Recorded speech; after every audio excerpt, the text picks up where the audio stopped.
Boa noite, gente.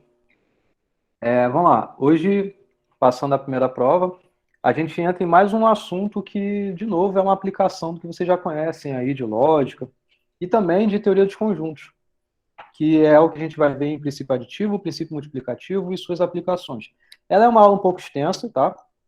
Mas que, na verdade, ela tem momentos em que eu vou falar de exemplos e com os exemplos eu vou conseguir explicar e generalizar esses exemplos de modo a conseguir se encaixar nas definições, nos conceitos que a gente vê aqui nesses assuntos. Tá? A gente tem essa aula de hoje, a próxima aula e mais duas aulas sobre assuntos de análise combinatória. Depois a gente vai ter aulas de exercício, tá? Mas conforme for nessa aula de hoje, na próxima aula a gente já faz exercício, porque na turma anterior, por exemplo, eu consegui falar tudo que eu queria aqui, mas às vezes eu não consigo, eu acabo falando um pouco mais e tal. Aí, por isso que eu faço em duas aulas essa aula de hoje. Então, vamos ver como é que vai ser com vocês, tá? Bom, o que a gente já viu, né, sobre isso de conjuntos, a gente já entende o que são operações entre conjuntos e identidades, propriedades de conjuntos, e inclusive a gente pode usar álgebra de conjuntos para provar essas relações que existem, né? A gente também entende o que é cardinalidade de conjunto, né? Ou seja, quantos elementos tem algum certo conjunto aí.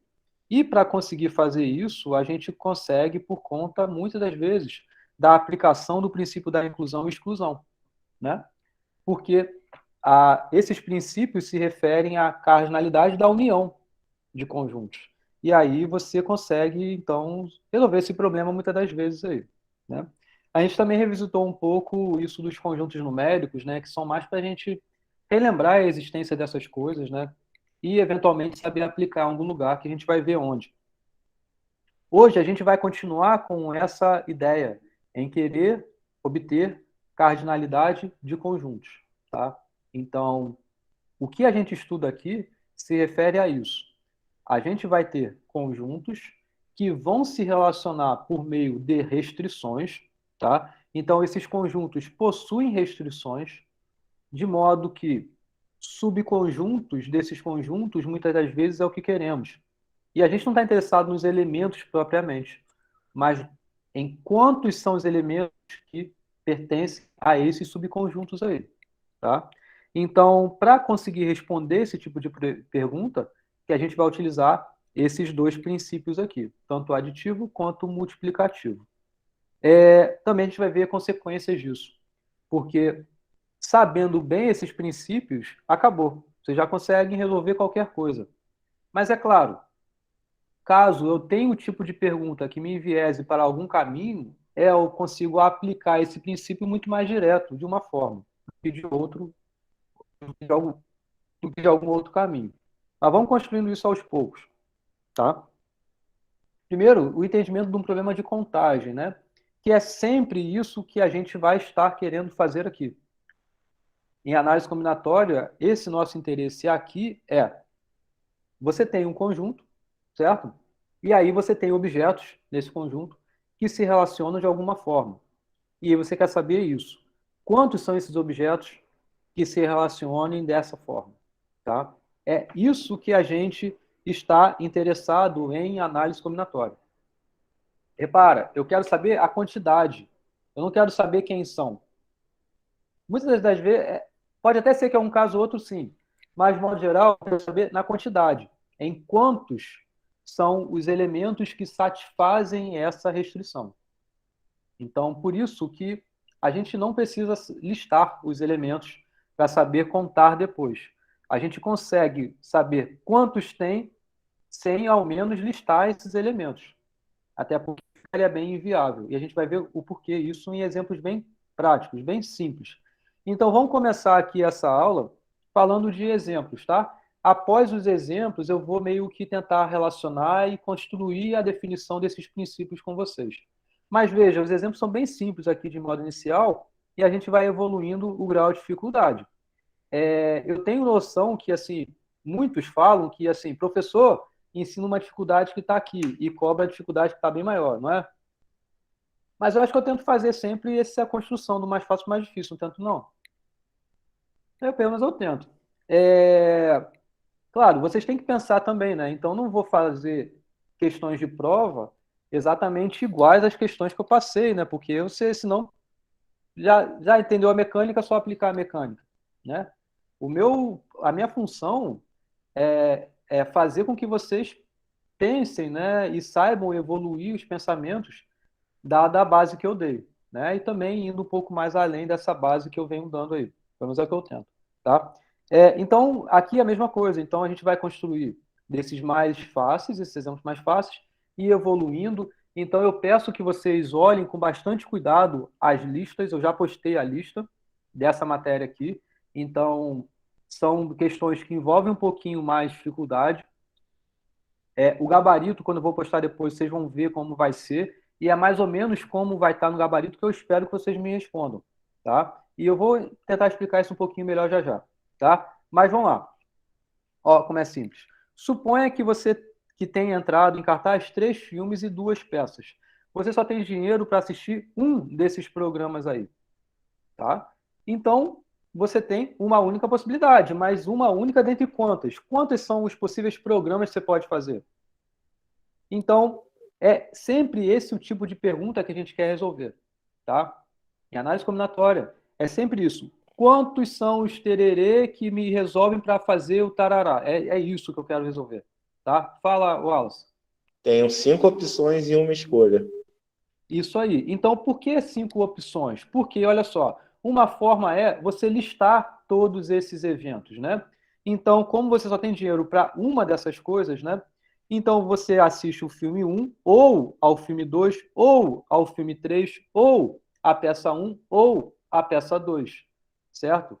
Veja como aqui a gente tem o quê? Uma disjunção aparecendo, que a gente consegue enxergar por conta dessa separação que a gente tem do conjunto de solução que a gente vai ter, tá? O que eu estou querendo dizer com isso? Uma possibilidade poderia ser você listar todas as soluções, certo? E com isso, uma vez que você listou, você sabe contar, né? Quantos são os tererê que resolve os tarará? Isso aí, Felipe. Beleza. Então, mas é viável? É sempre possível eu fazer isso? O que vocês acham? Se eu quero resolver o meu problema, então lista todo mundo. Nem sempre Às é vezes possível, fica às vezes a lista. absurdamente. Pode ficar absurdamente grande isso daqui, isso aí. E isso acaba que não é o jeito que a gente vai conseguir resolver, listar todos os elementos. Como eu estava mencionando, os problemas que a gente vê aqui eu consigo saber quantos existem sem saber quem são os elementos. Eu só entendo a restrição, a propriedade que define esse conjunto, ou esses conjuntos e a relação entre esses conjuntos, tá? Então vamos avançar um pouquinho mais esse exemplo aqui. Suponha que tenha entrado agora em cartaz 5 filmes e 4 peças de teatro. E você só tenha dinheiro para assistir um filme e uma peça de teatro. Ou seja, você vai fazer duas coisas, sendo que um é um filme e o outro é uma peça, tá? Então, veja como a gente poderia tentar resolver com esse mesmo escopo que eu acabei de mencionar anteriormente, em listar as possibilidades. Mas só que de alguma forma um pouquinho mais rápida, talvez, sem precisar fazer todos os pares, sem precisar listar de fato todos os pares. Mas da seguinte forma: de novo, o problema é quantos são os programas que você pode fazer, certo? Então, como você pode fazer isso? Assim como o exemplo anterior, você pode tentar listar os pares cinema-teatro, né? Mas sem de fato listar esses pares, mas como a gente poderia separar isso? Esses possíveis casos de você considerar de programas a fazer. Assim, ó, pensa que você vai assistir um filme 1, tá? São 5 filmes, né? Então, pensa que você vai assistir o filme 1, beleza? Para esse filme 1, você tem 4 possíveis peças, né?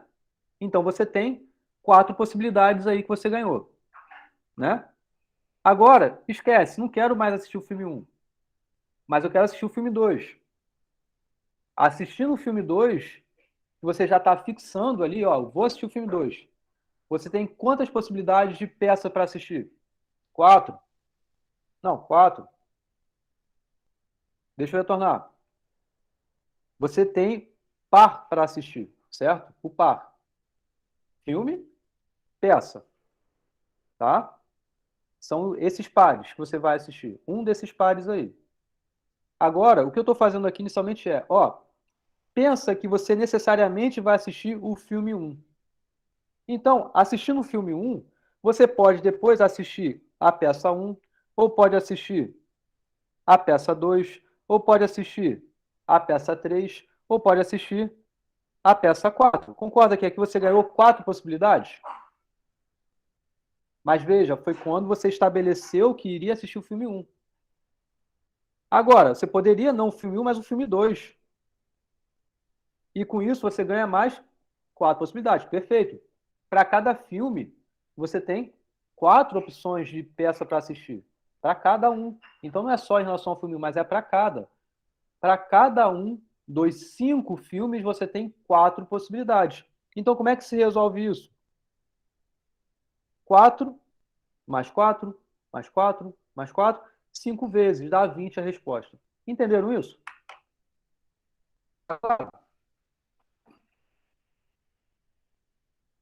Isso daqui foi uma separação do que a gente fez essas eventuais escolhas que você teria para fazer o seu programa, em ter esses pares.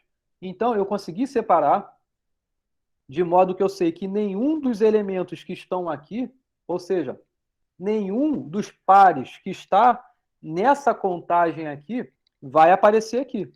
Concordam com isso? Também não vai aparecer aqui. Porque aqui, nessa primeira contagem 4, vieram os pares e que necessariamente eu assisti o filme 1, juntamente com os outros, com as outras 4 peças. Né? Aqui não está o filme 1, está o filme 5 lá. Então, o par, cada par que aparece aqui, ela não vai aparecer aqui, e também não vai aparecer aqui, e assim por diante. Então, eu consegui separar bonitinho nessas 5 partes aí, de modo que bastava somar as soluções e obter a resposta do meu problema. Tranquilo? Então, veja, listar todas as possibilidades, todos os pares, eu posso, mas é rápido, é viável? A gente vê que não, né? Aqui já não foi, né? Poderia ser, eu poderia listar os 20 pares. Consegui fazer isso de um jeito um pouquinho mais elegante, né? Simplesmente fazendo essa soma aqui, tá? Que basicamente foi isso que eu fiz aqui.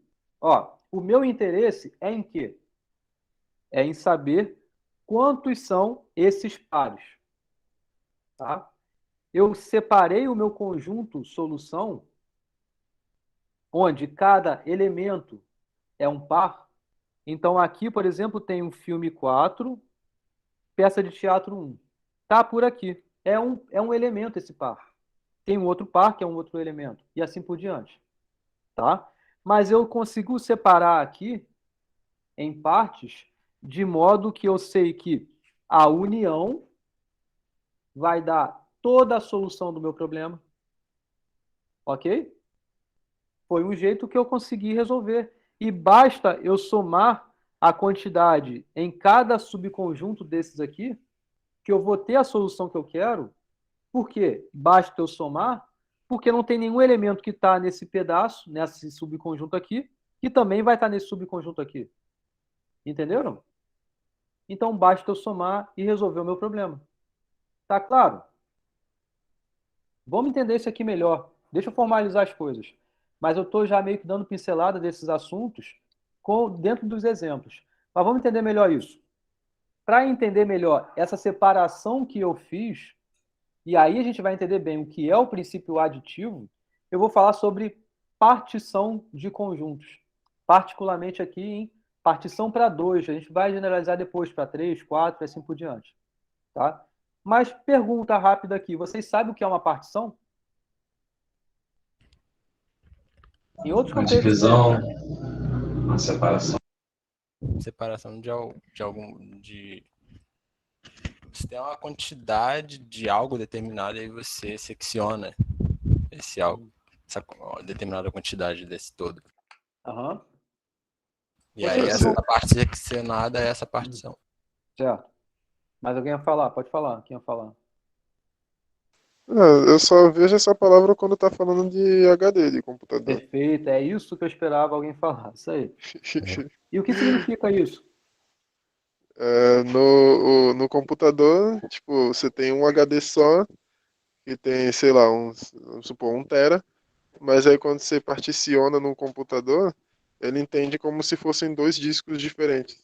Perfeito, Dois isso mesmo. de 500 MB, ou de 500 GB. Por exemplo, isso.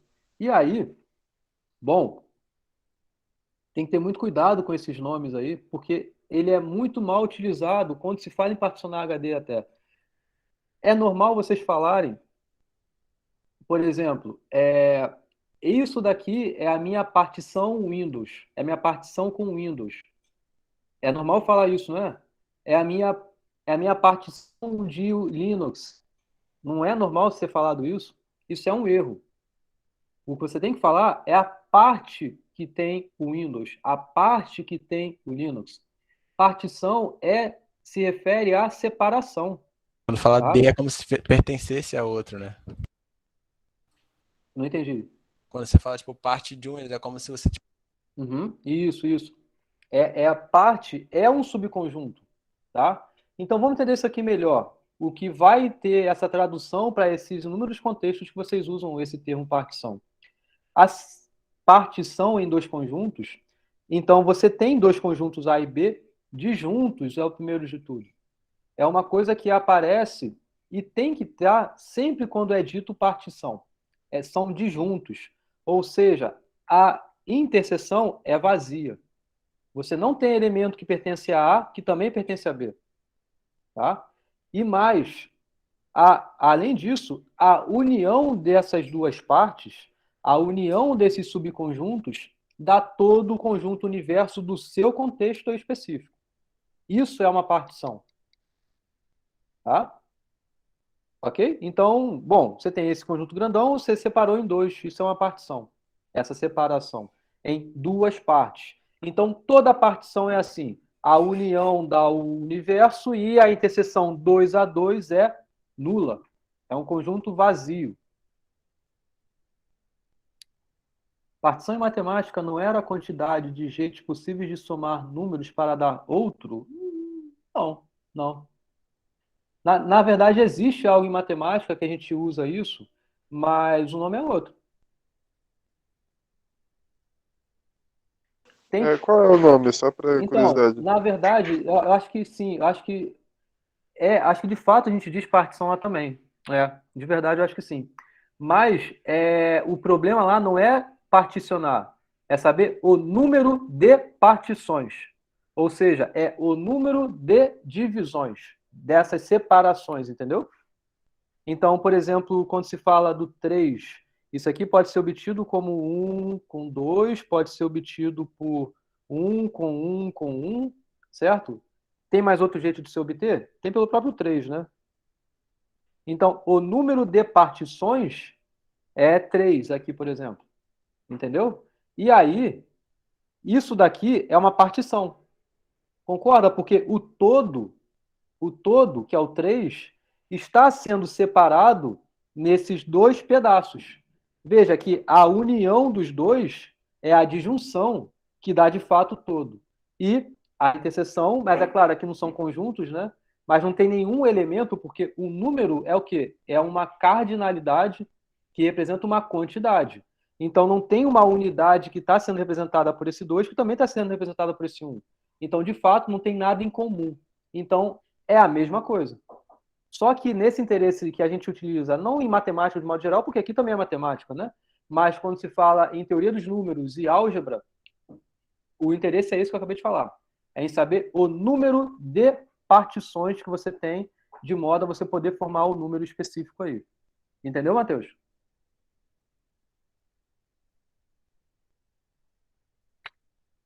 A ideia, então, é que a divisão que é feita, cada nova parte é meio que completa em si. Independente, talvez, algo nessa linha. Desculpa, Larissa. Você pode falar? Eu não entendi, não. É que a parte tem meio a ver como se, digamos assim, você quebra um copo. Cada pedaço do vidro é uma parte desse copo. Tudo bem. No caso, você particionar é como se fosse cada uma entidade nova? Tá, Tudo entendi. bem. Isso aí. Cuidado, tá, gente? Esse conceito de partição, eu espero muito que vocês estejam gostando da matéria e que vocês continuem estudando coisas que são relacionadas com a matéria. Mas é um erro comum, inclusive para quem estuda isso nessa área. Acaba falando, mas não se refere de fato ao que deveria falar. Então tem que ter cuidado a esse jeito de falar as coisas, tá? Inclusive de argumentar as coisas, tá? Mas vamos ver, por que eu estou falando isso? Porque a partição é, de fato, muito associada ao princípio aditivo, porque olha o que eu acabei de falar no exemplo aqui atrás. Olha o que eu fiz aqui. Esse conjunto universo que está aqui, eu montei a resposta forçando o elemento que é representado por essa contagem, 4, não vai estar sendo representado por essa contagem. Concordam com isso? São sempre disjuntos, né? Isso, estão sempre disjuntos. Então, os subconjuntos aqui são disjuntos. O meu interesse é em particionar de modo a eu conseguir responder a minha pergunta para esse exemplo aqui, foi simplesmente obter a união de todas essas partes. E vamos continuar. Tá? Então, note que os dois exemplos anteriores obedecem a esse mesmo princípio. Tá? Que é o que a gente chama de princípio aditivo. É quando você consegue, então, montar essa partição. Tá?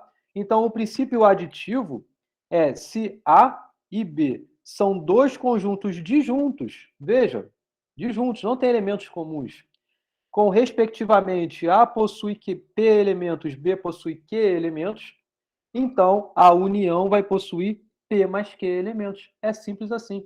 Se a gente for retornar ao exemplo primeiro lá, que era, você tinha direito a um programa só, né? Então você tinha lá um conjunto com os filmes, um conjunto com as peças, a interseção dos dois é vazia. E o meu interesse era justamente saber essa união, tá? Então, satisfaz a interseção ser vazia, satisfaz eu estar interessado na união, e o que de fato eu consigo obter somando a cardinalidade de cada conjunto. Se vocês retornarem à aula que eu falei sobre o princípio da inclusão e exclusão, isso eu coloquei lá. O princípio da inclusão e exclusão, quando a interseção é vazia, recebe o nome de princípio aditivo. Retorna lá a aula 6, aula 7, sei lá qual foi a aula, acho que foi a aula 6. Está lá naquele slide, está lá naquela aula. Então, isso é o princípio aditivo. Tá claro? Vamos aplicar isso em diversos conceitos, em diversos contextos um pouco mais embolados aqui, eventualmente. Pode falar, ela. Então, professor, o universo seriam todas essas possibilidades e teríamos como subconjunto ou partes do universo essas possibilidades impares, né? Você teria, por exemplo, subconjuntos com cada subconjunto tendo dois elementos. Então, cada conjunto você tem um par, né? São dois elementos que representam uma configuração. Vou falar sobre isso no próximo slide, tá? Porque cada elemento não necessariamente é um único elemento de um conjunto, pode ser um par. Porque o meu interesse é em saber quanto, naquele exemplo 2 ali, quantos são os possíveis pares que eu posso formar, de modo a um ser um filme e o outro ser uma peça. Então, é nessa configuração que eu estou interessado. É nesse par, não em um filme específico. Aqui foi um único elemento, porque o exemplo 1, eu só poderia fazer uma única coisa. Né? Mas no exemplo 2 já não, era no par. Era o par que eu estava interessado. Na verdade, na quantidade de pares. Beleza? Beleza.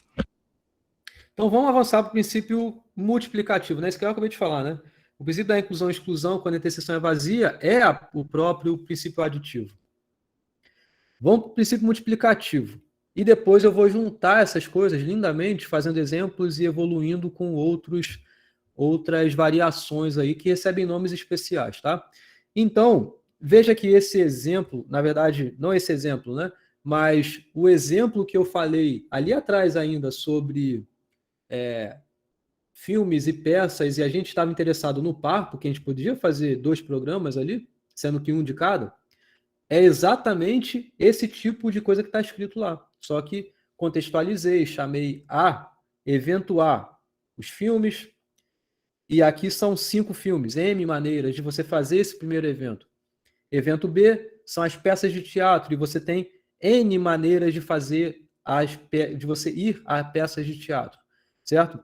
Então, se um evento A pode ocorrer de M maneiras diferentes, e se para cada uma dessas M maneiras, veja, vocês lembram como é que eu obtive a solução lá?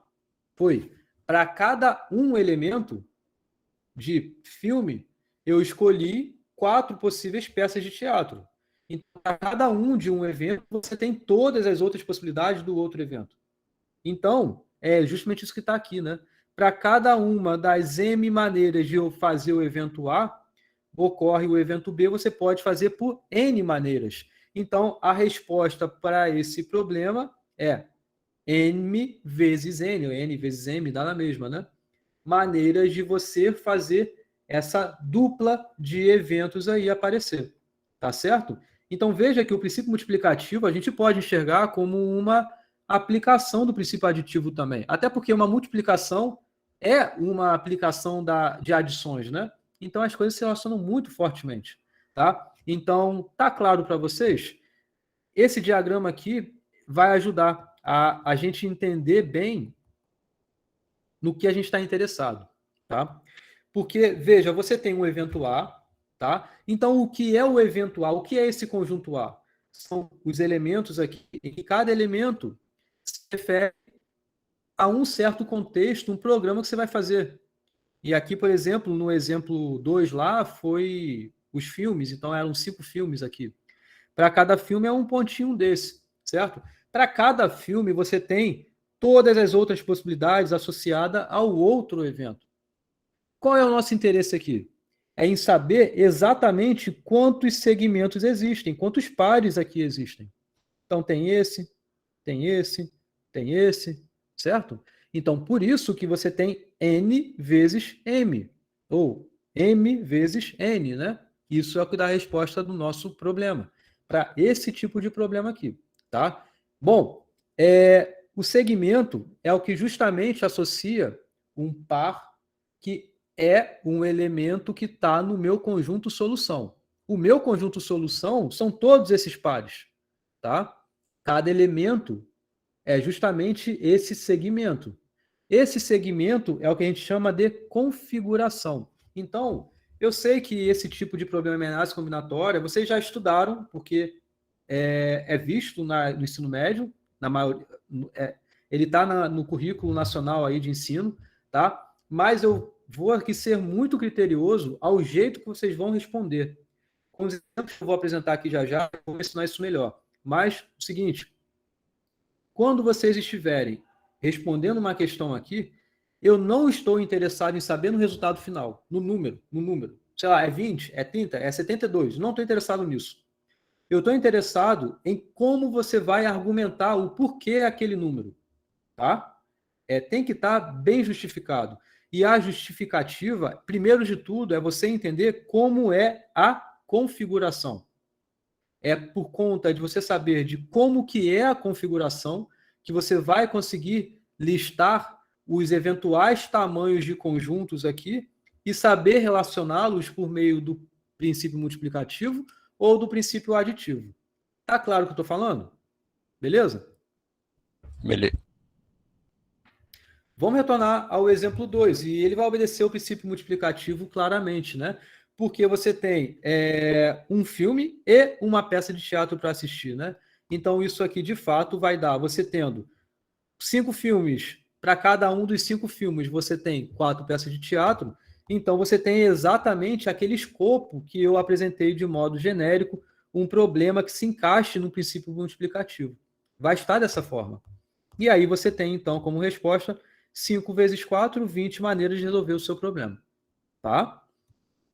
A gente acabou de ver, então, e entender o que é o princípio multiplicativo, o que é o princípio aditivo, quando se falam com 2 conjuntos, ou seja, 2 eventos, né?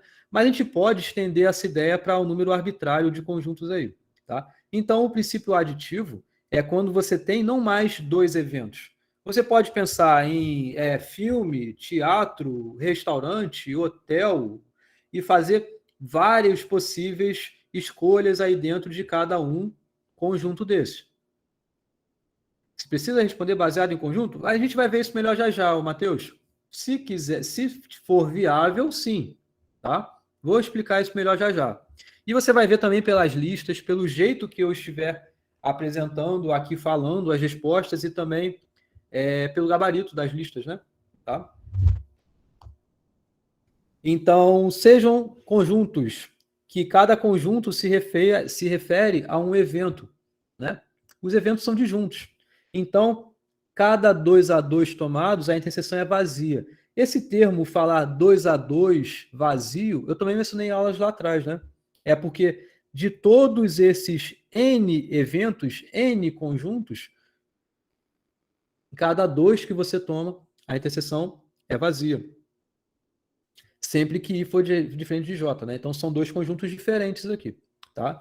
Então, cada evento possui A izinho aqui, elementos. Então, é como se você pensasse filmes, teatros.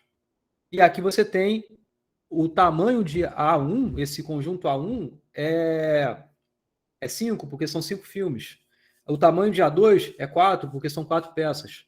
Entendeu? Então, esse Azinho é o tamanho de cada um desses conjuntos aqui. Então, a união desses N conjuntos é simplesmente dado pela soma da cardinalidade de cada conjunto aí. Ou seja, isso daí é exatamente o princípio da inclusão e exclusão para quando os conjuntos são disjuntos. Isso é o princípio aditivo, né? Indo para o princípio multiplicativo. Ainda assim, são N eventos, tá? Mas aqui, você tendo, né? Além de cada evento possuir essa quantidade de maneiras aqui, então esse conjunto A1, você tem M1 maneiras. O conjunto A2, você tem M2 maneiras. O conjunto A3, você tem M3 maneiras. Aqui, a essência é, você não quer fazer um só de todos esses conjuntos. Se fosse, aí seria o princípio aditivo. Aqui você quer fazer um de cada elemento desses conjuntos. Então, para cada em sucessão, né? Então, para cada um que você tome dentro de o primeiro conjunto, você tem uma gama de possibilidades em relação aos outros conjuntos. Então, você tem um fator de multiplicação associado a isso. Isso daqui é, então, o princípio multiplicativo, em que você poderia pensar naquela ideia dos conjuntos que eu fiz ali atrás, quando tinham 2. Então, aqui você... Eita. Por exemplo, aqui, para um elemento que você toma aqui, você tem o outro conjunto aqui. Para cada esse que você toma aqui, você tem o outro conjunto aqui. Então, é essa quantidade, vezes essa quantidade, vezes essa quantidade, e assim por diante. Isso vai dar o número desses segmentos todos aqui que vão aparecer, que é isso que a gente está interessado. Tá legal? Sim? Beleza? Beleza. Então, dado que vocês já entendem isso, vamos aplicar isso nos exemplos e entender como as coisas se relacionam e ficam mais elegantes e mais interessantes também. Tá? Então, pensa que você tem na sua estante 7 livros diferentes de matemática e 5 livros diferentes de física. De quantas maneiras você pode escolher um livro de cada matéria? Olha, essa pergunta aqui, vocês acabaram de responder quando eu comentei sobre teatro e cinema. Porque, vê, essa coisa de você falar livros, né, de um tipo, livros de outro tipo, você quer escolher um livro de cada matéria. O que isso quer dizer? Um livro de cada matéria, você quer escolher um par de livros. Um par de livros, de modo que um dos livros está nesse conjunto dos de matemática e o outro livro está nesse conjunto dos de física. Então, é o mesmo problema que você tem em mãos, né? Então, aqui é um tipo de resposta que eu espero que vocês me deem também nas respostas de vocês. Olha, então, primeiro é falar do que é uma configuração. É para você explicar para o leitor como foi essa separação dos conjuntos. Você não precisa falar, de fato, os conjuntos, mas você tem que falar da configuração, ou seja, daquele segmento que ligam os elementos de conjuntos distintos. Tá? Então, uma configuração é dado por um par, né? Sendo que um elemento é um livro de matemática, o outro elemento é um livro de física. como para cada um dos 7 livros de matemática você tem 5 livros de física, então, pelo princípio multiplicativo, você tem essa resposta aqui. Tá? É assim que se baseia uma resposta que justifica, de fato, essa contagem. É dizendo qual é o princípio e como esse princípio foi utilizado. Caso você fosse rapidinho e colocasse na resposta isso daqui, eu daria errado. Tá? Beleza? Beleza. Então, você colocar a resposta por colocar não está justificando nada, só está dando um valor. Eu não estou interessado no valor. Estou interessado em saber se você sabe explicar o porquê tem aquele valor. Aí bota aí, ó, Felipe Luiz de 2021. Ó, esse novo é. Tá? Beleza? Então, tem que explicar bem e o porquê daquilo, né? É a aplicação dos princípios aí que você vai ter. Vamos avançar. Na sua estante, você tem 7 livros de matemática, 5 livros de física, 3 livros de inglês. O interesse aqui é um pouquinho diferente. De quantas maneiras você pode escolher? 2 livros com a condição de que os livros não possam ser da mesma matéria. Veja que o que está acontecendo aqui é igual ao exemplo anterior? Não é.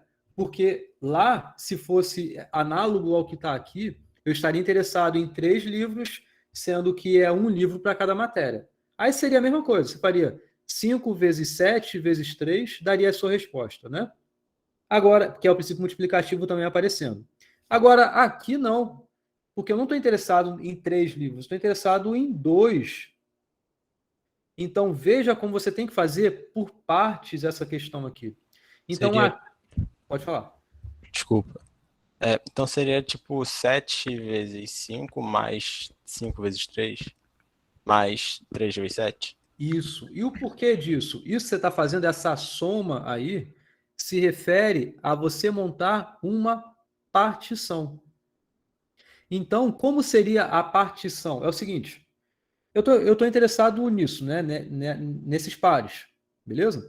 Então, estando interessado nesses pares, de quantas formas, ou seja, quais são os tipos de pares que eu posso formar? Então, você pode formar de 3 tipos. Você pode ter aqui os pares que são livros de matemática e física. Você pode ter os livros de matemática e inglês e física e inglês. Está aqui agora o seu problema. Porque uma vez que você consegue separar nessas partes, vocês concordam que isso é uma partição? Sim, porque são disjuntos. São disjuntos. E por que são disjuntos? Porque não tem nenhum par que está aqui. Porque aqui é, por exemplo, matemática 1 com física 1. Não vai estar aqui, porque aqui é matemática, por exemplo, pode ter matemática 1 aqui, mas não vai estar com física, vai estar com inglês. Então, a configuração é diferente. E aí, por isso, acabou a história agora, porque uma vez que você separou, entendeu quais são os casos, basta você somar as soluções. E como é que obtém cada partezinha? É exatamente agora o problema anterior. Porque o interesse, olhando especificamente para cá, é 7 livros de matemática, 5 livros de física. Então, você tem 7 vezes 5, a resposta da quantidade de elementos que está nesse conjunto. Aqui, matemática e inglês. Então, é 7 vezes 3. Então, aqui tem todos os pares desse conjunto. Aqui é a mesma coisa em relação ao outro, certo? Então, o início, você vai falar de uma configuração. Uma configuração, ela é dada como? Por um par, né? Não é um trio, mas é um par. Sendo que não é um par qualquer. Eu não posso escolher, por exemplo, 2 livros de português, ou, perdão, 2 livros de matemática. Tem que ser um de cada matéria. Então, aqui, né? São 2 livros, ou seja, é um par, dado que cada um é de um tipo diferente. Então, 2 livros, eles devem ser de matérias diferentes, né? E com isso, a gente monta a partição em 3 partes, que são essas. Matemática, física, você tem 7 vezes 5 maneiras. Matemática e inglês, você tem 7 vezes 3 maneiras. Inglês e física, você tem 5 vezes 3 maneiras. Montando essa partição, cada uma dessas partes, elas existem e elas são dadas dessa forma à solução, pelo princípio multiplicativo. Então, cada parte dessa eu obtenho a resposta pelo princípio multiplicativo, certo? Então, é exatamente o problema anterior, sendo que para cada uma dessas partes. Não acabou aí, porque eu estou interessado no todo, mas é simples, você montou a partição, a resposta que eu quero é o quê? Pelo princípio aditivo, simplesmente a soma de cada uma dessas partes. Então, aqui está feito a resposta, né? Beleza? Então, observe que cada maneira realmente satisfaz um dos 3 tipos destacados, ou seja, cada par que eu quero, ele realmente está dentro de cada um desses subconjuntos. Então, o todo é o que eu estou interessado, na união de todo mundo. E mais do que isso, quer dizer, e além disso, você não tem aqui um par que está no outro conjunto. Só vai estar exatamente um conjunto. Então não tem ninguém sendo contado 2 vezes. Por isso que eu posso simplesmente somar as cardinalidades e isso já vai dar a resposta. Tranquilo? Beleza? Tá show? Vamos ao próximo exemplo. O próximo exemplo eu quero saber quantos são os anagramas que eu posso formar com a palavra chinelo, de modo que as vogais estejam sempre juntas. Então, primeira pergunta, o que é anagrama? Vocês sabem o que é anagrama?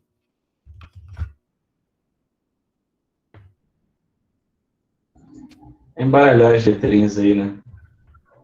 Formar palavras com as mesmas letras. Isso. Anagrama, na verdade, é o número, né? Ou isso. Esse interesse, né? Quantos são os anagramas, né? Então, quantos são as palavras que podem ser formadas com essas letras, né? De modo que todas as palavras tenham essas mesmas letras.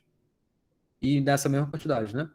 Então, tudo que você pode obter embaralhando essas letras aqui. Não precisa ter significado, né? Você não precisa estar no dicionário, né? Então. Não precisa, isso. Tá legal? Então, a restrição que tem que ter não veja, eu não estou interessado somente nisso. Eu estou interessado nesses anagramas que satisfazem mais alguma coisa. Essa mais alguma coisa aqui é de modo que as vogais estejam sempre juntas. Por exemplo, essa palavra já nem estaria considerada como uma possível opção para mim, porque as vogais estão separadas aí. Né? Então, vamos lá. Esse tipo de questão aqui, e, aliás, praticamente em todas as questões que a gente vai ver, que vocês vão ver nas listas aí, nas provas e tal, é para ser resolvida por etapas. Primeiro, a gente faz aquilo que for mais fácil, mais conveniente, mas isso é muito particular. Inclusive, o jeito que você vai fazer não precisa ser o jeito que o seu colega vai fazer. Os dois podem chegar à mesma conclusão, só que com pensamentos diferentes. Tá? Então, vamos lá. Um jeito de fazer é esse. Olha, você tem 4 consoantes, 3 vogais, todas letras diferentes aí. Aqui tem um script. É uma estratégia, tá? Depois eu vou explicar com mais atenção como se de fato obtém cada passo desse. Mas vamos lá. Primeiro, remove as vogais da palavra. O que significa remover as vogais da palavra? E por que eu estou fazendo isso? Tá? Bom, remover as vogais da palavra significa você esquece que tem vogais ali e pensa no seu problema somente em obter os anagramas da palavra que só tenham consoantes. Então, por exemplo, essa palavra aqui, CHNL. Esquece das vogais, não tem vogal ali. Tá? Remove elas da sua palavra. Põe elas do lado. Só veja, então, como se resolve esse problema, a gente vai ver já, dos anagramas das consoantes. Tá? Que é esse segundo passo. Depois, a gente já verificou os anagramas da consoante, não expliquei como. Mas tá, a gente já sabe essa quantidade. Agora são os anagramas das vogais. Faz os anagramas das vogais. Tá? Depois a gente vai juntar as duas coisas. As vogais com as consoantes, porque a gente quer formar os anagramas então a gente quer formar palavras que tenham tanto essas vogais quanto essas consoantes. Só que como a gente vai fazer isso? Tem que respeitar a restrição das vogais sempre estarem juntas. Então, o que isso significa? Significa que você vai ter espaços na palavra que só tem as consoantes para poder alocar as vogais. Então, você vai poder pôr as vogais aqui dentro, estão todas juntas. Então, antes da primeira consoante, ou aqui dentro, estão juntas, entre essas duas, ou aqui dentro, ou aqui dentro, ou aqui dentro. E vamos entender melhor agora como resolver cada passo aqui, tá? Entenderam o alto nível falando? Sim. Tá. E aí vamos por etapas, né? Então, ao remover as vogais, queremos saber quantos são os anagramas das 4 consoantes. Então, uma configuração especificamente olhando para as consoantes aí, é uma palavra que tem 4 consoantes distintas, certo? Então, como é que se resolve esse problema aqui? Com tudo que eu já falei de princípio multiplicativo, isso ajuda?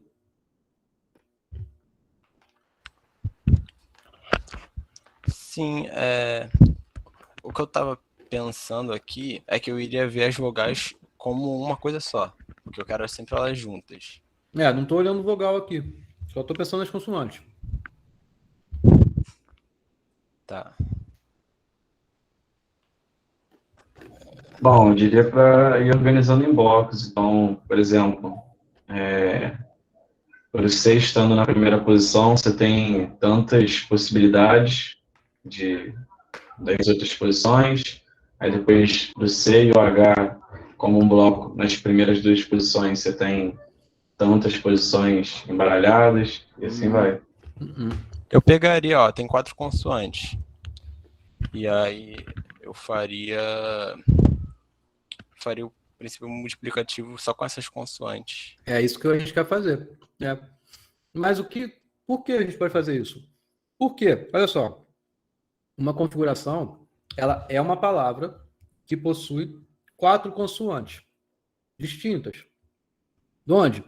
A primeira posição, você pode ter ali 4 possibilidades.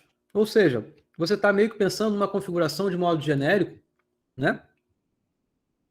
É só estar olhando para as consoantes. Então, você tem 4 posições e tem 4 consoantes para ocupar ali.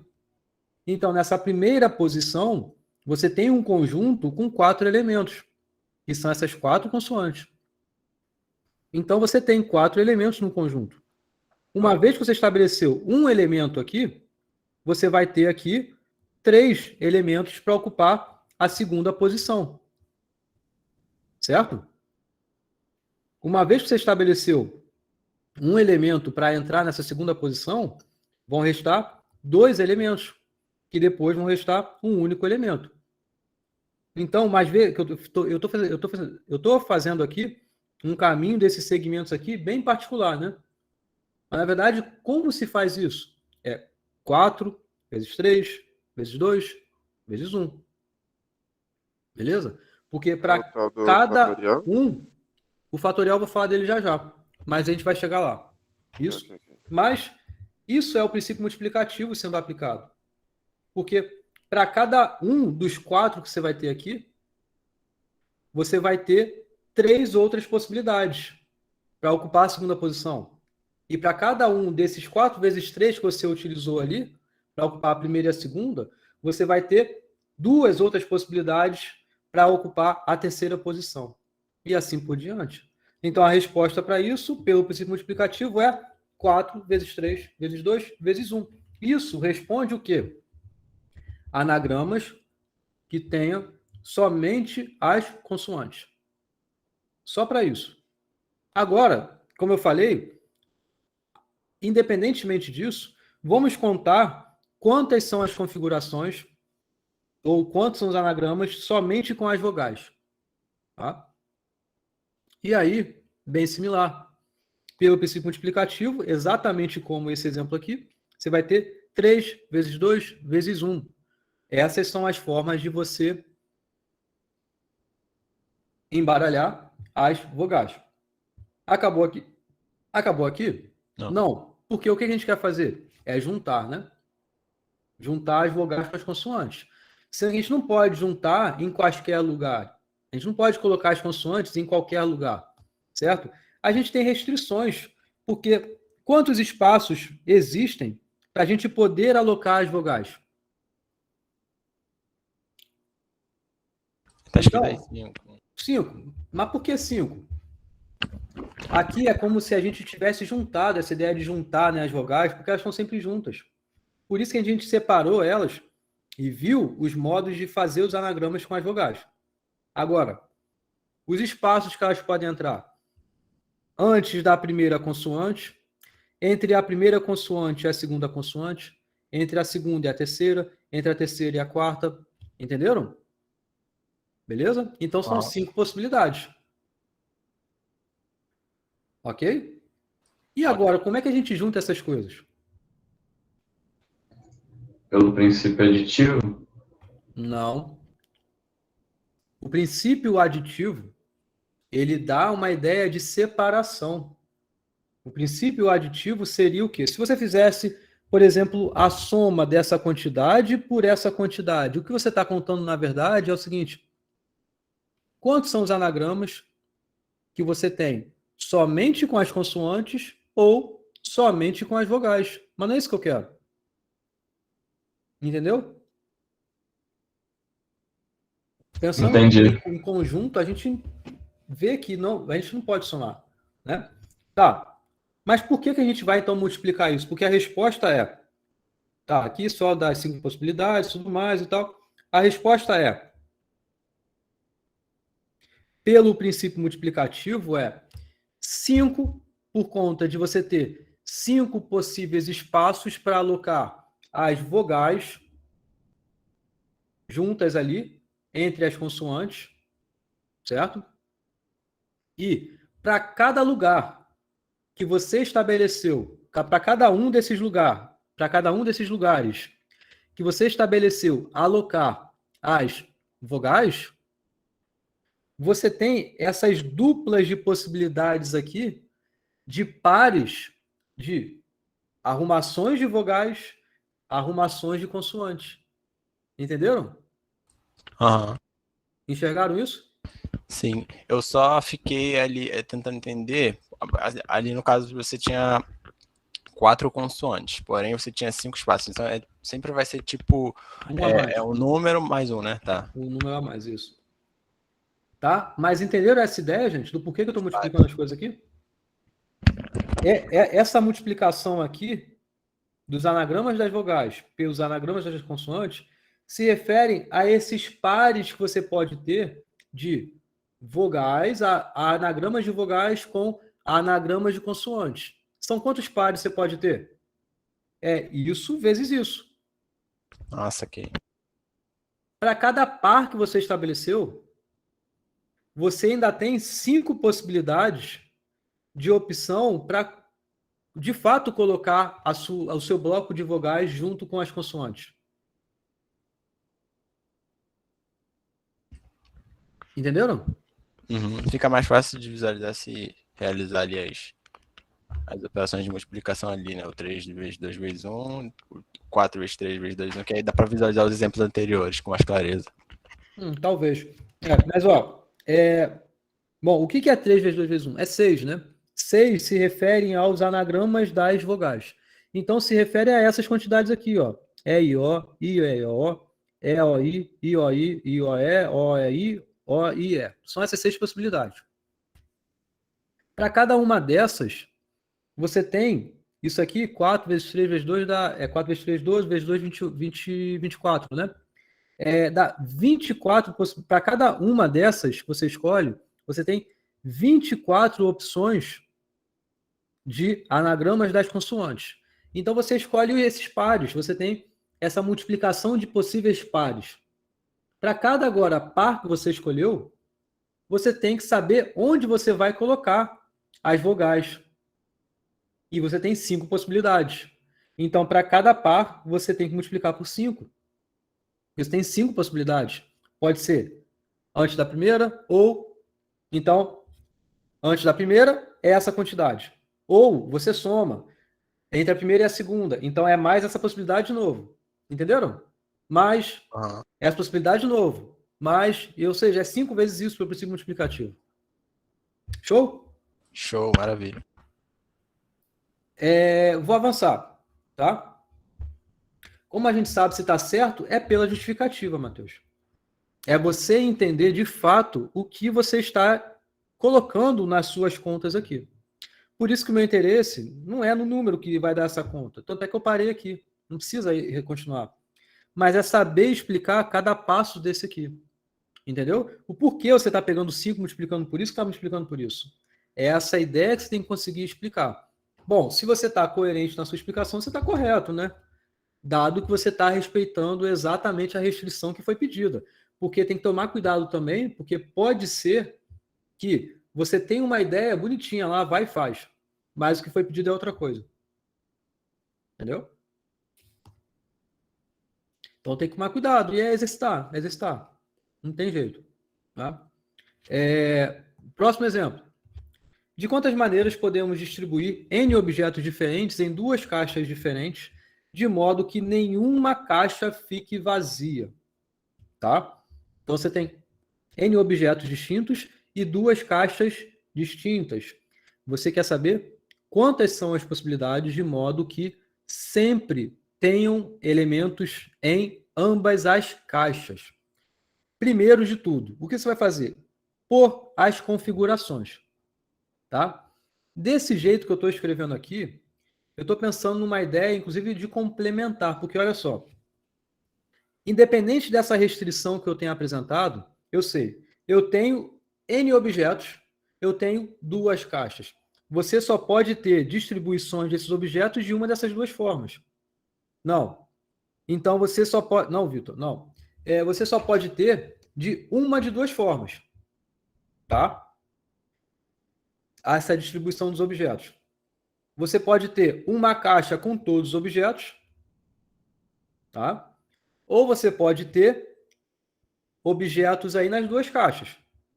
Concorda que o nosso interesse é nesse conjunto aqui? Sim, porque nenhuma pode ficar vazia. Isso, mas vocês concordam que a soma dá justamente todas as distribuições possíveis? Então, pelo princípio multiplicativo, a soma da quantidade de cada um dos 2 conjuntos dá o número de distribuições dos N objetos ali. Não é esse o meu interesse. Não estou interessado nessa soma. Estou interessado nesse conjunto B aqui. Mas vamos chegar lá. Vamos supor uma seguinte forma de a gente conseguir obter essa contagem, que é a seguinte. Suponha que uma caixa seja rotulada por C1 e a outra caixa seja rotulada por C2. Olha só que legal. Os objetos não são todos distintos? Então, põe eles em ordem crescente aqui. Tá? Quantas são as possíveis distribuições? São da seguinte forma. Esse objeto ele pode ir para a caixa C1, esse pode ir para a caixa C1, esse pode ir para a caixa C2, esse pode ir para a caixa de C2, e assim mudando. Concordam com isso? Ou seja, para cada objeto, você tem quantas possibilidades de escolha para ele ir? 2, né? 2, isso. Então, isso daqui é a mesma coisa que eu perguntei a vocês lá atrás, em saber, tabela verdade, quantas são as possíveis interpretações, né? É exatamente o que eu quero aqui. Porque você tendo aqui C1, C2, é exatamente como você pensar em verdadeiro e falso. Para componente específica, né? Sendo que aqui é um objeto. Então, o total, ou seja, o total de distribuições, sem levar em consideração a restrição que eu quero, é 2 elevado a n. Concordam com isso? Então, a soma da quantidade de formas de estarem todos dentro de uma única caixa, mais a quantidade em que tem elementos nas 2 caixas, é 2 elevado a n. Ok? Quantas são as possibilidades que estão aqui em A? 2. 2, perfeito, porque é quando todo mundo está na caixa 1, isso é uma possibilidade, em que pensar em tabela verdade, inclusive, né, seria todo mundo receber o valor verdadeiro. Só tem uma possibilidade, só tem uma interpretação para isso. Ou todo mundo receber o valor falso, porque todo mundo está na caixa 2. Então, são 2 possibilidades. Então, o nosso interesse é em quê? nesse número aqui de B. Então, é o total menos 2, porque passou esse número de A para o outro lado, certo? Então, acabou a conta aqui. Beleza? Tá claro? Eu só fiquei um pouco meio pan, assim, porque, tipo, seria... se fosse ler a questão, tipo, ela muito contraintuitivo eu considerar, com base no que está ali no enunciado, né, pedindo para eu não considerar nenhuma possibilidade onde uma caixa fica vazia, eu considerar isso como uma possibilidade ali embaixo dele, no caso do conjunto A. No conjunto A não, na possibilidade A. Uhum. Então, o que você tem que pensar? Esse tipo de questão aqui, ele envolve um pouco esse assunto de falar, em cada caixa tem que ter pelo menos um elemento, né? Não é isso que está dizendo aqui, em outras palavras? Não é isso? Isso, Em cada verdade. caixa tem pelo menos um elemento. Quando tem esse termo pelo menos, é porque, na verdade, é muito mais direto, geralmente, você pensar dessa forma, que é do total, você tirar aquilo que você não quer.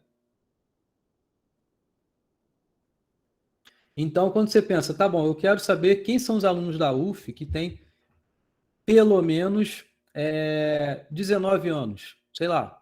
Então, eu contar quantos são os alunos da UF que têm 19, de 20, 21, 22 e assim por diante, não é? Uhum. Mas uma vez que eu tenho a informação de todos os alunos da UF, basta dessa quantidade eu tirar aqueles que têm menos do que 19 anos. Ah, sim, tá. Então, muitas das vezes, essa ideia de você remover aquilo que você não quer é muito mais fácil do que você considerar e olhando cada caso, entendeu? Saquei. Ali, na conclusão, você está removendo essas duas possibilidades. Estou removendo, então por isso que eu não quero. E é fácil eu determinar isso. Saquei. Beleza? Beleza. Então, com isso, eu vou avançar. A gente já viu exemplos aqui que relacionam um princípio aditivo multiplicativo. Veja, aqui para contar, princípio multiplicativo. Aqui, para somar, princípio aditivo. Então, eu misturo os dois conceitos em questões. É o normal, tá? Então, primeiro, para resolver, não é chutar, assim, vou somar, vou multiplicar e tal. É entender o porquê você está fazendo a tal operação. Às vezes você faz uma soma, mas o que essa soma se refere exatamente? Multiplicação, a mesma coisa, tá? Tem que ter cuidado e é por etapas. Vamos aqui agora, até o final, falar sobre questões que vocês já sabem resolver. Pensando nesses princípios multiplicativos e aditivos, tudo que vai aparecer aqui, vocês já sabem resolver, tá? Só que eu vou dar agora nomes diferentes para eles, porque são nomes que existem aí, que são vistos justamente por essas variações, essas aplicações do princípio multiplicativo e aditivo. Beleza. Só antes de entrar, a outra questão eu tinha pensado de uma outra forma. Eram duas caixas. E aí eu não queria considerar a possibilidade onde uma caixa ficava vazia. Então eu tinha pensado assim, C1 vezes N menos 1 mais C2 vezes N menos 1. Que aí esse menos 1, você está tirando a possibilidade onde está todos os elementos N.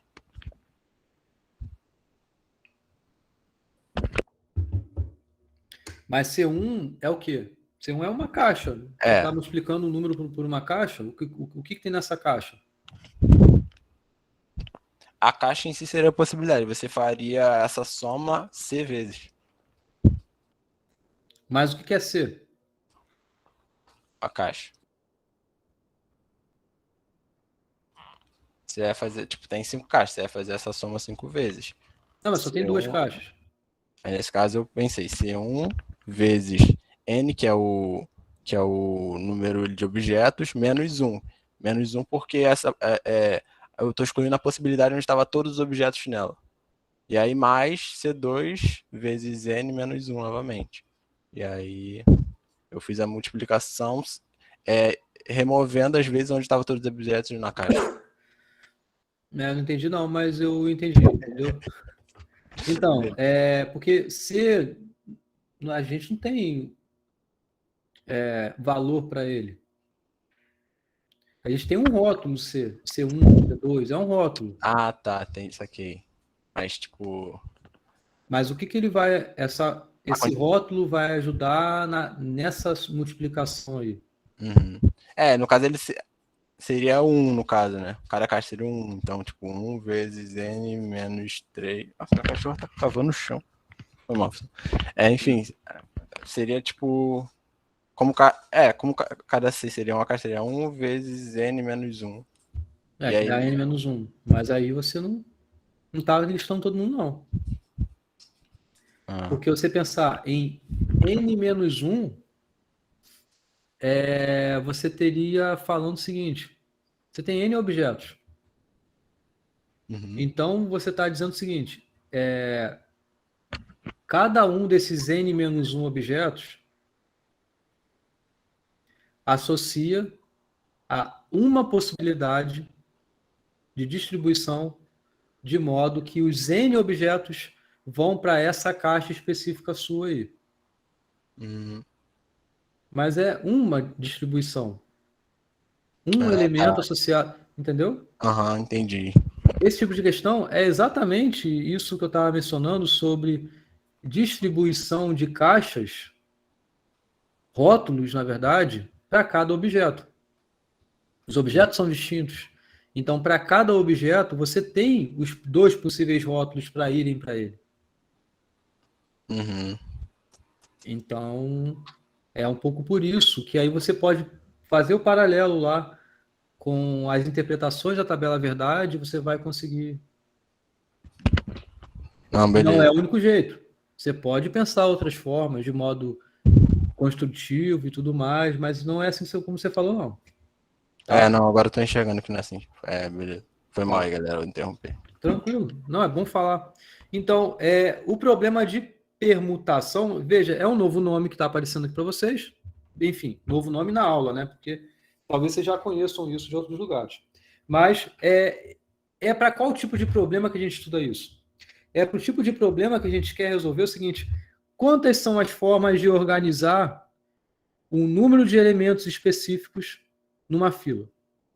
Ou quantas são as formas de chegada de N elementos, tá? Aqui eu fiz um exemplo menor, né? 4, né? Eu quero organizar 4 pessoas numa fila ali. Bom, primeiro, configuração. Você tem que entender bem como é uma configuração.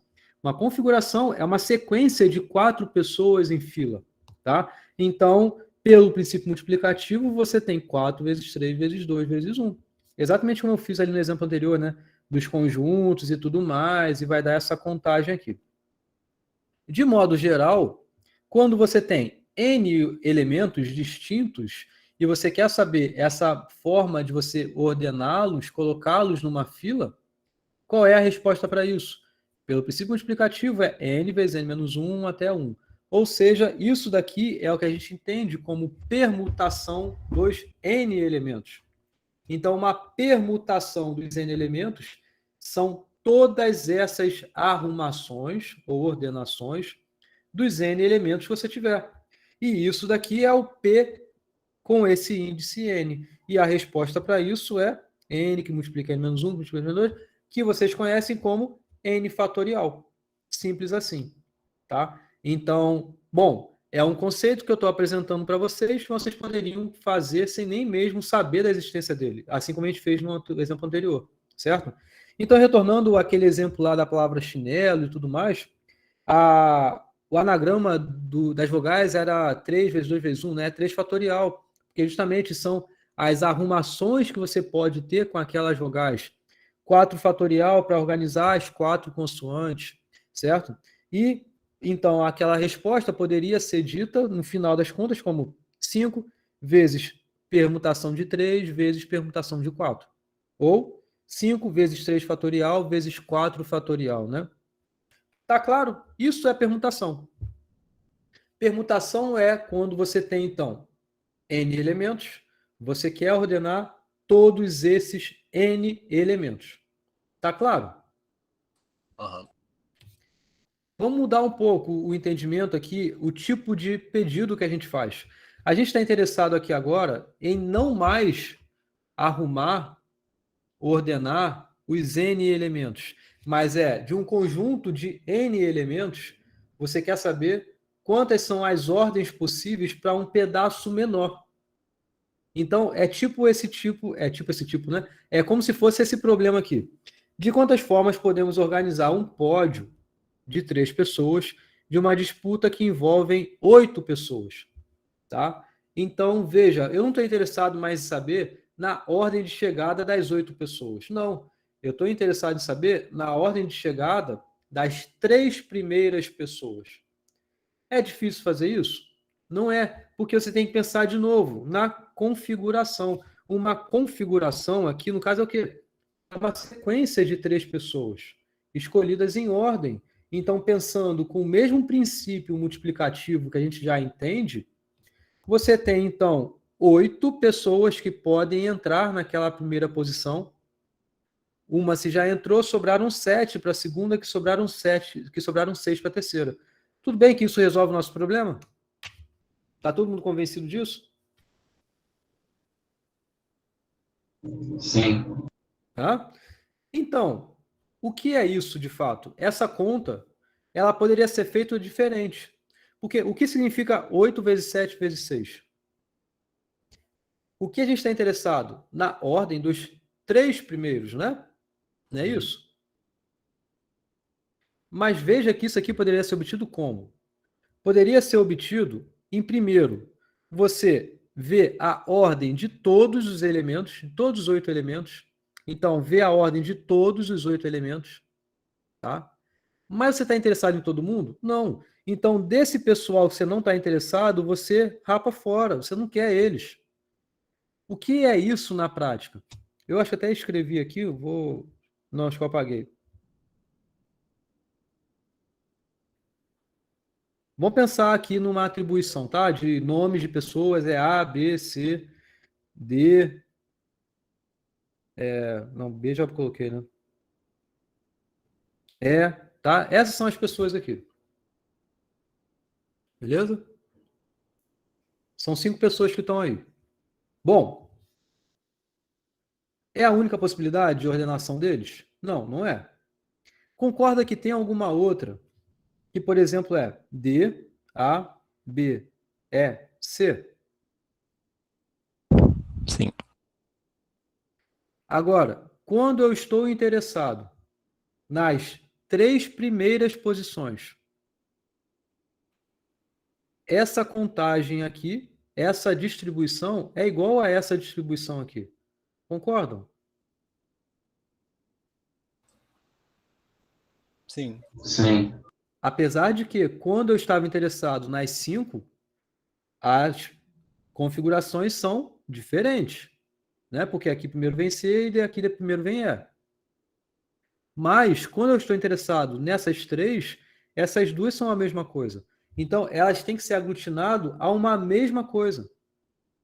Então, por isso que a gente aqui, da arrumação do todo, que aqui seria 5 fatorial, 5 vezes 4, vezes 6, vezes 2, vezes 1, tem que dividir pela quantidade de arrumações do povo que eu não quero, porque isso tem que ser voltado a uma coisa só.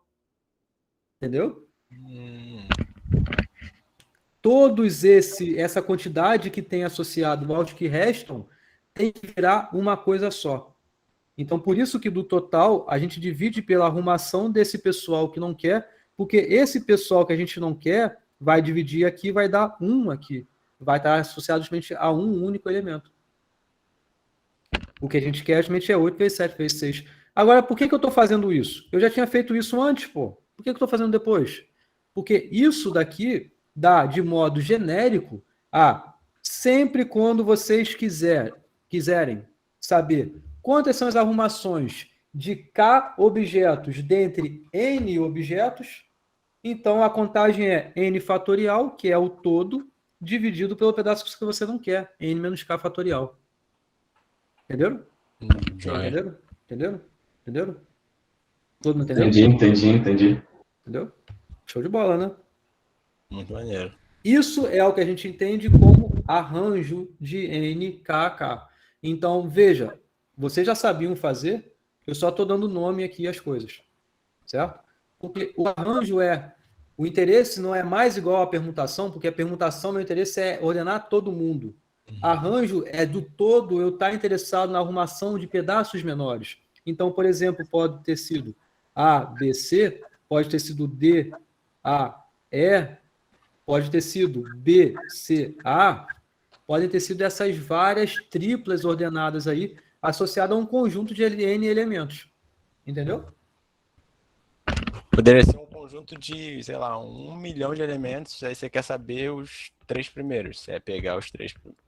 Isso. Você vai pegar Então, lá. 1000 vezes 1999 1000 vezes 1998. Acabou. Isso dá conta. Entendeu? As possibilidades. Dá todas as possibilidades, isso aí. Entenderam? Então veja que aqui ABC, por exemplo, é uma possibilidade. Dentro, sei lá, vamos considerar A, B, C, D, E. São esses que eu usei aqui, né, por exemplo. Então, ABC é diferente de D, A, E, claramente. Os elementos são diferentes até, né? Mas ABC e BCA, perdão, ABC e BCA são elementos diferentes também, né? A tripla é diferente. A ordem que a gente estabeleceu no pódio, por exemplo, é diferente. E é claro que é diferente, né? Uhum. Tá bom? Para esse tipo de pergunta aqui, para esse contexto, esse nosso interesse de determinar elementos, aliás, triplas ou quadruplas ou sequências, né, de modo geral, a ordem dos elementos aí fazem diferença, tá? Então, vamos avançar aqui no exemplo. Esse exemplo é com a mesma palavra chinelo lá, sendo que aqui o meu interesse é saber quantos são os anagramas de modo que 3 vogais sempre estejam separadas. Vocês concordam que a gente fez algo anteriormente que eram quantos anagramas com a palavra chinelo de modo que as 3 vogais estavam juntas? Uhum. Vocês acham que para resolver esse problema é exatamente o complementar daquele outro lá? Ou seja, é o pegar o total, todos os anagramas da palavra chinelo, e remover a quantidade que a gente obteve do exemplo anterior? Faz sentido. Não totalmente, professor, Por porque, por exemplo, vai ter um caso em que... Pera, deixa eu pensar um pouquinho melhor. Vai ter um caso que... Vai ficar faltando uma coisinha na minha cabeça. É que eu fiquei um pouquinho cansado agora e aí perdeu na cabeça, mas se eu lembrar que eu falo. Mas eu acho que não seria exatamente a mesma coisa. O exemplo anterior era o quê? As 3 vogais sempre juntas. Sempre junto. A negação de você ter as vogais sempre juntas é você ter todas as vogais separadas? Não necessariamente, pode ser 2 juntas e uma separada. Era isso que eu estava pensando. Isso aí, tá? Então, cuidado. Cuidado. Tem que entender bem o que a questão está pedindo. A questão daqui está pedindo de modo que as 3 vogais estejam separadas. Então, vamos ter uma ideia parecida com a anterior lá, mas não é pegado total, ou seja, são 1, 2, 3, 4, 5, 6, 7 letras. O total seria 7 fatorial. Desse 7 fatorial, remover aquela quantidade que a gente obteve lá. Não é isso. Aqui é como? Todas as 3 vogais têm que estarem separadas, né?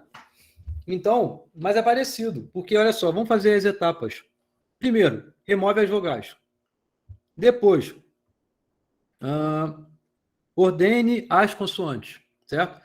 Depois, escolha os 3 lugares para ocupar as vogais. Por quê? O que significa vogais sempre separadas uma da outra? É porque sempre tem consoante entre elas. Certo? Então, se você tem aqui 1, 2, 3, 4 consoantes, você vai ter 1, 2, 3, 4, 5 espaços. Para quê? Para colocar essas vogais aí separadas. Uma vogal em cada espaço, no caso. Isso vai implicar as vogais estarem separadas, porque vai ter necessariamente consoante entre elas. Mas, São quantos lugares que eu tenho? 5. Sim. São quantas vogais que eu quero pôr? 3. Então, de 5, você vai querer saber um pedaço menor para 3. Ou seja, o que é isso? Foi parecido com o que a gente tinha acabado de ver. Arranjo, exatamente. Tá? Só que não seria diferente, Rapidinho, porque... Rafael. Intercalar espaços vazios, mas é isso que está aqui. Então, são 5 lugares. 1, 2, 3, 4, 5. Os 5, em uma configuração, não vão ser ocupados. Mas os 5 vão ser ocupados em relação a todas as configurações. Tá? Mas aqui... Bom, se você escolheu esse e esse, concordam que satisfez você ter as vogais separadas? Aqui não utilizou? Beleza. Mas você tem a palavra feita aqui. Porque aqui, por exemplo, vou chutar aqui uma configuração que estabelece isso. I, é. E aqui C, H, N, L. Então a palavra I, O, N, L, E satisfaz o que eu quero. Não tem que contar nada mais aqui agora. Uma vez que foram essas posições que eu estabeleci para ter as vogais. Nesse exemplo aqui. Entendeu, João? Ou Vitor? Fala, Rafael.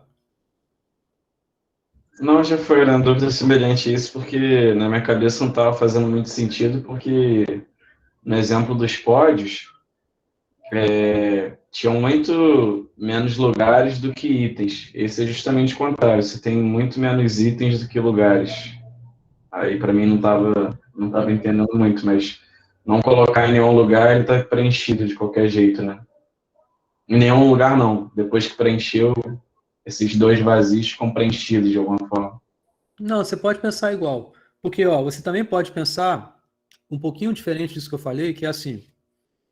Posição 1, posição 1, posição 2, tá? Posição 3, ou nomes de pessoas, como se fossem os nadadores. Aqui, nadador A, B, C, D e E. Você está interessado em saber nesse pódio também, entendeu? Nessa ordem de chegada dessas 5 pessoas, mas em relação aos 3 primeiros. É a mesma contagem, é o mesmo problema, entendeu? Entendi. Tá a mesma coisa. É arranjo de 5, 3 a 3 também. Então, mas vamos para o passo. Ordenar as consoantes. Você tem 4 fatorial maneiras de fazer isso. Escolher 3 lugares para as vogais.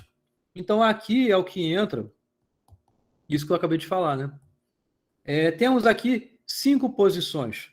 Então, antes da primeira consoante, entre a primeira e a segunda, e assim por diante. Para ocupar somente 3 letras, I, E e O. Né? Então, temos arranjo de 5, 3 a 3 maneiras para, dessas 5 posições, escolher 3 para ocupar as vogais. Veja como a ordem que você estabeleceu aqui é importante. Voltando um pouquinho aqui, que eu botei as letras, né? Talvez facilite aqui. Se você escolheu A, B e E, foi para ocupar I, O, E, dado que você fixou I, O e E, tá? A, B, E é diferente de B, A e E.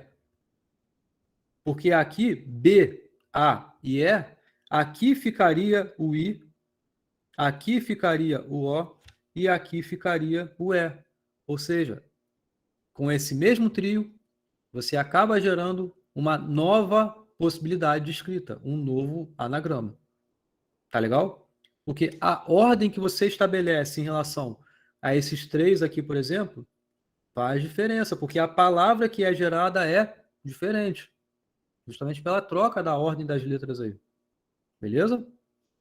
Tá claro? Bom. E aí, por isso que agora aqui a gente generaliza... Ah, não acabou, né? Porque basta multiplicar agora pelo princípio multiplicativo e acabou as coisas, né? Acabou a história. Tá. Veja que com isso a gente consegue generalizar, mudar um pouco essa ideia, ou particularizar, enfim, variar um pouco isso, porque, como eu estava mencionando, o exemplo anterior, o nosso interesse era em saber as sequências, né, que existiam de tamanho K dentro de um conjunto com N elementos. Mas nem todo problema se encaixa nisso. Por exemplo, esse que está aqui. Esse que está aqui é o seguinte: de quantas formas podemos ter um pódio? Aliás, podemos ter um trio para um pódio. Veja como a pergunta é diferente, né? Eu não quero saber o pódio aqui. Eu quero saber o trio para o pódio, tá? Que disputaram aí na natação e tal, com 8 competidores também. Beleza? Então, veja o seguinte. Assim como eu tinha colocado aqui, ó. Não, aqui não botei no lugar não. Mas, enfim, o nosso interesse está quem são as pessoas. Como se fosse, tipo, três. Você pegasse esses três e via as possibilidades dela. Ah, não, me Isso, tipo isso. Mais ou menos isso que você está falando. Porque, ó, o nosso interesse aqui agora não é mais em saber na ordem de chegada dos 3 primeiros, mas é saber em quem são os 3 primeiros. Ou saber quantos são esses 3 primeiros. Ou seja, é saber quais são os subconjuntos, aqui no caso de 3 elementos, dentre esses 8. Por quê? Pensa, por exemplo, que veio A, D e E. Tá? A, D e E. Beleza? Na contagem anterior que a gente fez, vocês concordam que poderia ter vindo também numa outra listagem D, A e E? Também poderia ter vindo A, E e D. Quantas são as possibilidades em relação a esse trio A, D e E? 6 possibilidades. Isso, 3 fatorial, que é 6 possibilidades. Mas para esse problema nosso aqui agora, o nosso interesse não está mais na ordem dos 3 elementos, mas está no conjunto. Então, eu estou interessado no subconjunto A, D e E, por exemplo. Então, a gente não sabe resolver isso aqui ainda com o que eu falei até agora, mas sabe porque dá para fazer bem parecido com o que a gente fez. Porque, ó, olha só, o que a gente tem em mãos? A gente tem em mãos arranjo de 8 3A3, que davam todos os trios. Não era? Todos os trios. Mas repara que tem trios que não tem que ter considerado como uma coisa só? Não tem? Sim, porque tipo, não é a ordem, então vai ser o mesmo, independente do. Vai ser o mesmo, isso. Então, o que a gente tem que fazer? Quantos são iguais? 6, 3 fatorial. Isso. Para cada trio, tem 3 fatorial associado a esse mesmo trio. Ou seja, do total, você tem que dividir por 3 fatorial. Porque, olha só, note que da contagem de arranjo de 8 3A3, temos mais do que trios, né? Porque temos também a ordem entre eles, né? Então, por exemplo, pensa, João, Marcos e Lucas, tá? É uma escolha lá que veio. É diferente de Marcos, Lucas e João, nesse arranjo de 8 3A3, né? A ordem era importante lá. Mas aqui agora não é. Então, de 3 elementos que você escolhe, você tem permutação de 3, permutação de 3 em relação à quantidade e arrumação desses 3 elementos que no arranjo vão representar configurações distintas, mas que aqui tem que representar uma mesma configuração. Uhum. Então, por exemplo, nesse contexto aí, João, Marcos e Lucas, João, Marcos e, sei lá, não, tá com C, né? Mas enfim, vocês entenderam, né? São 6 possibilidades aí, tá? E agora, o que a gente tem que fazer? Então, cada 6 é uma mesma coisa. Então, do total, que são várias sequências, concorda que a gente tem que juntar em bloquinhos? Que cada bloquinho, então, vão ter quantos elementos? 3. Pera. Porque a gente tem que juntar isso tudo aqui no mesmo bloquinho. Arranjo conta tudo, né? É isso? Arranjo conta tudo.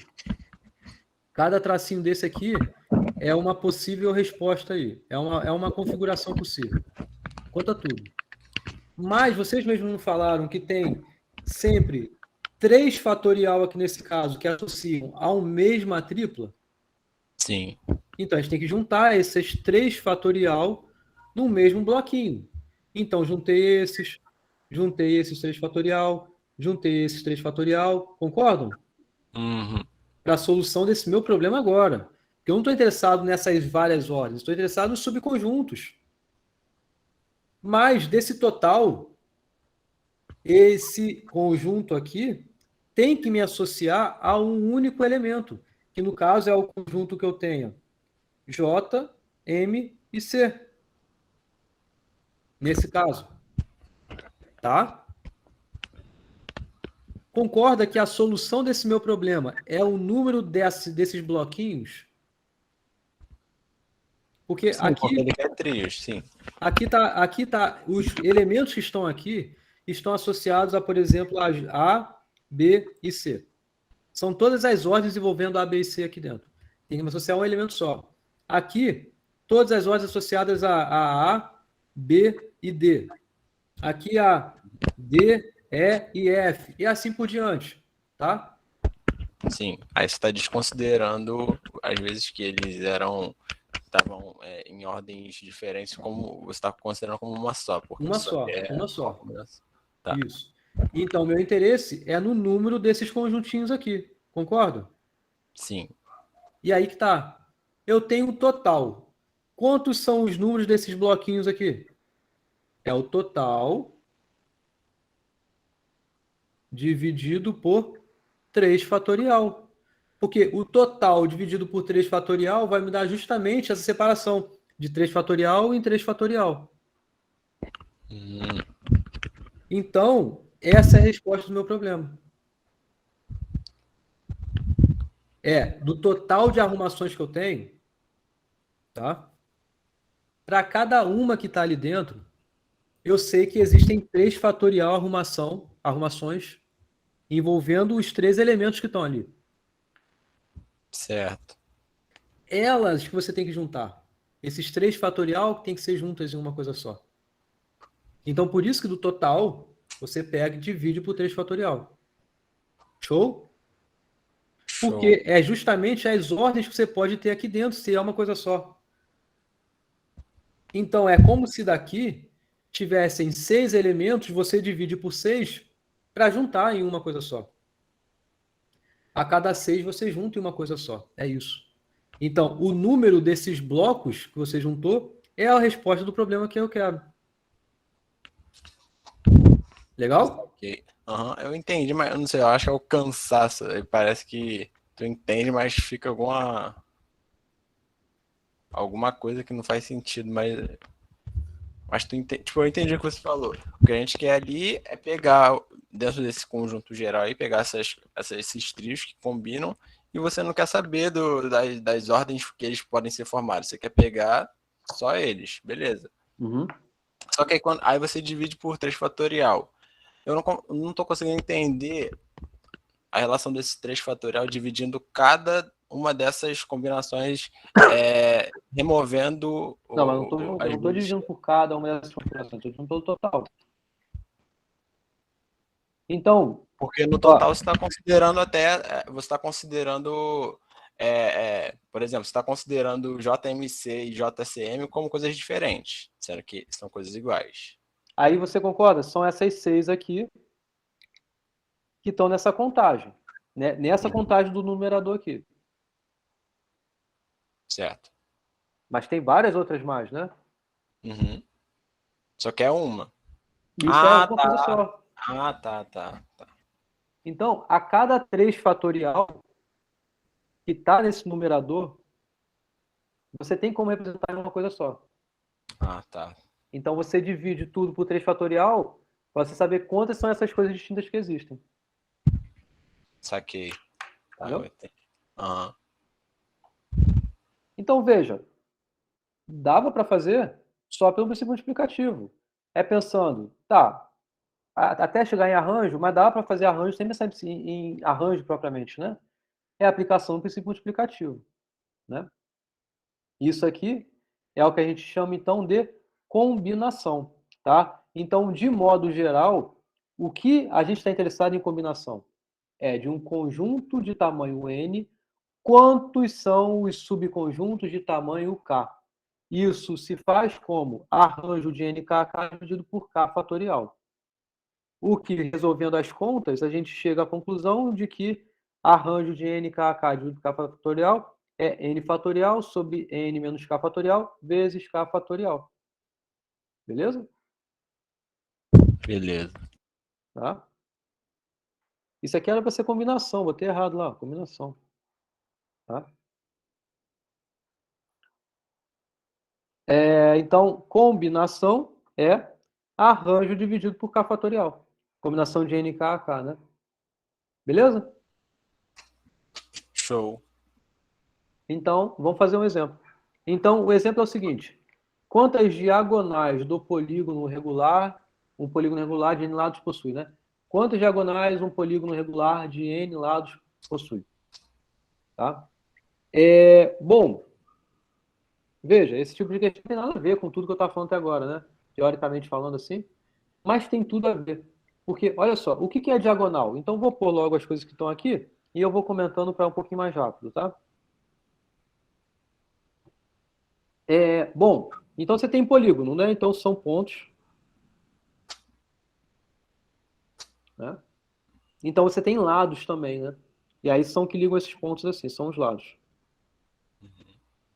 Diagonal é o quê? Encontro desses lados. São os que ligam pontos que não são vizinhos, né? Não são. Mas aí uma diagonal São esses é a ligação de um ponto para outro, de um outro ponto para um. Mais ou menos, porque o lado também satisfaz isso, né? Então, diagonal é um segmento que une pontos que não são adjacentes. Esse ponto é adjacente a esse e a esse. Então, uma diagonal em relação a ele é a ligação dele para todos os outros. Esse, no caso. A questão é, quantas diagonais existem em um polígono regular de n lados? É simples, olha só. Pensa no polígono só com os pontos. Só com os pontos, tá? Quantos pares existem? Concorda que cada par dá um segmento? Então, se tem esse par com esse, isso dá esse segmento. Uhum. Então, combinação de N2A2. Combinação de N2A2 dá justamente o número de pares. Mas veja que o número de pares inclui tanto as diagonais quanto os lados. Isso aqui também está incluindo nessa conta aí. Concorda? Então vem coisa pra caramba aqui nessa combinação de N2A2. Mas aí, beleza, a gente aplica o princípio aditivo. Por quê? A gente consegue particionar esses pares em aqueles que são diagonal, ou seja, a quantidade de diagonais mais a quantidade de lados. Beleza? Porque os pares que a gente consegue contar, ele inclui tanto os lados, que são n, ó, 1, 2, 3, 4, 5, 6, n lados. Além disso, ele inclui também as diagonais nesses pares. Entenderam? Sim. Eu estou interessado nessa contagem aqui, nesse D. E aqui é simples agora, porque você tem combinação de N2A2. É isso aqui. N que multiplica N menos 1 sobre 2. Menos N, passou ali para o outro lado. Ajeitando as contas aí, chegou à conclusão que é assim que se resolve. O número de diagonais é essa conta aí. N vezes N menos 3 sobre 2. Não é o único jeito, tá? A gente poderia fazer de vários outros jeitos aqui. Bom, e acabou. Acabou essa aula de hoje. Consegui terminar tudo que eu queria. Na aula que vem eu vou fazer exercícios sobre esse assunto então com vocês. Beleza?